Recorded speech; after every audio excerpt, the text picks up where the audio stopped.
بسم اللہ الرحمن الرحیم۔ میں ہوں آپ کے سامنے محمد عاصم مدنی۔ امید ہے ڈیئر اسٹوڈنٹس آپ سب خیریت سے ہوں گے۔ اللہ تعالیٰ آپ سب کو اپنے حفظ و امان میں رکھے۔ آج بیٹا ہم 9th کلاس کے لیے ایک نئے لیکچر کے ساتھ آپ کے سامنے حاضر ہیں۔ آج ہم نے آپ کی جو قواعد الانشاء بک ہے اس کے سلیبس حصہ کہانی میں سے کہانی نمبر 9 آپ کے ساتھ ڈسکس کرنی ہے۔ تو توجہ کے ساتھ آپ پہلے اس کا خلاصہ کلام سمجھ لیں، پھر آپ اپنی متعلقہ کتاب سے اس کو پڑھ سکتے ہیں، یاد کر سکتے ہیں اور اپنے پیپرز کے لیے اس کی اچھی تیاری کر سکتے ہیں۔ تو اس کے لیے ضروری ہے کہ آپ سب سے پہلے لیکچر کو غور کے ساتھ سنیں۔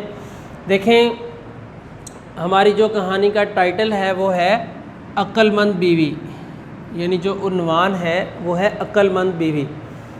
تو عقل مند بیوی، ہر ایک کہانی سے کیا ہوتا ہے، کوئی نہ کوئی سبق حاصل ہوتا ہے، جیسا کہ میں نے آپ کو کہانی کے ابتدائی مراحل میں بتا دیا تھا، اور بقیہ کہانی پھر اس میں ہم نتیجہ جا کر اینڈ پہ نکالتے ہیں۔ گرمیوں کا موسم تھا کہ ایک بزاز کی دکان، میں نے اس کے جو ہینڈ ہیں وہ لکھے ہوئے آپ کے سامنے، بزاز کی دکان۔ بزاز کہتے ہیں کپڑا فروش کو۔ کپڑا فروش کی دکان، جب بھی وہ اپنے کپڑوں کو بیچتا، دکان کو کھولتا، تو اس کی دکان پر بہت زیادہ رش ہوتا تھا، کیونکہ وہ ایک اچھا اور ایماندار آدمی تھا، ٹھیک ہے، اور اس نے اپنے ساتھ کام کرنے والے 2 ملازم بھی رکھے ہوئے تھے۔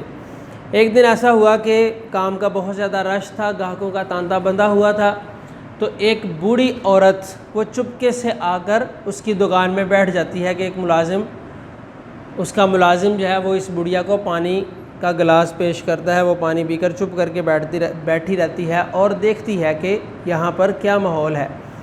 کچھ ہی دیر کے بعد گاہک کے اصرار پر وہ جو دکاندار ہوتا ہے، بزاز ہوتا ہے، وہ ایک کپڑے کا تھان لینے کے لیے ایک رکا لکھتا ہے اپنے گھر بیچنے کے لیے، اور ملازم کو کہتا ہے کہ یہ رکا لے جاؤ اور جا کر میری بیوی کو دے دینا اور اس سے یہ کپڑے کا تھان لے کر آؤ۔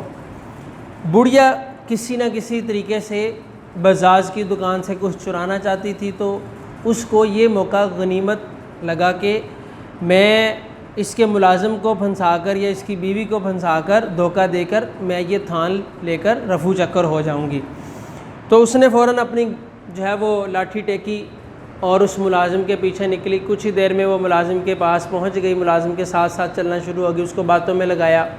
ملازم ایک طرح کا انجان اور احمق شخص تھا، تو اس نے سارا بھید جو ہے وہ بتا دیا کہ اس بزاز کا گھر کہاں ہے۔ اس نے باتوں باتوں میں اس کا گھر کا ایڈریس پوچھ لیا۔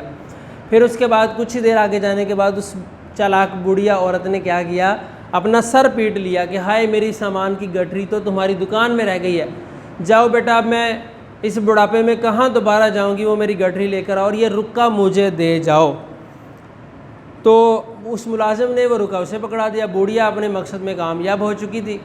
اب وہ فوراً وہاں سے لاٹھی ٹیکتی ہوئی بزاز کے گھر پہنچی اور جا کر دستک دی اور اس کی بیوی کو کہا کہ تمہارے شوہر نے مجھے بھیجا ہے، فلاں فلاں تھان نکال کر دے دو، یہ لو تصدیقی رکا۔ وہ جو بزاز کی بیوی تھی وہ بہت عقل مند تھی، اسے فوراً شک ہو گیا کہ پہلے تو کبھی ایسا نہیں ہوا، نہ میں نے اس بڑھیا کو پہلے کبھی دیکھا ہے۔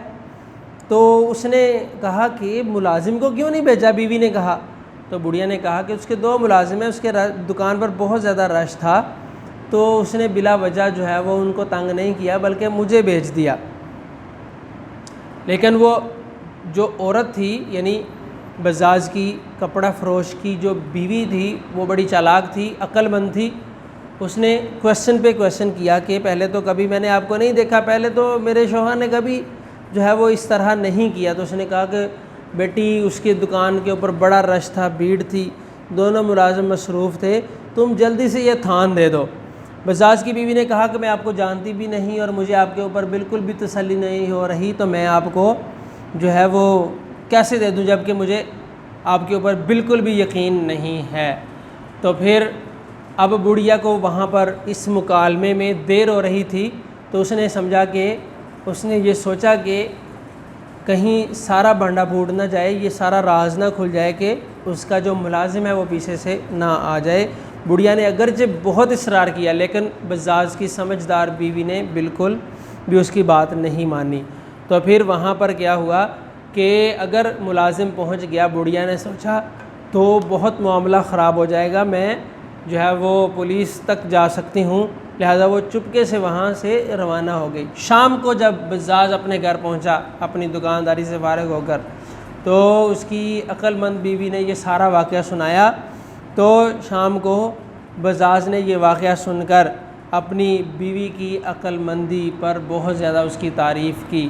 تو ہمیں اس سے کیا پتہ چلتا ہے کہ بر وقت عقل مندی کو ثابت کرنا یہ بہت بڑے نقصان سے بچا دیتا ہے، جیسا کہ اس بزاز کی بیوی نے کیا۔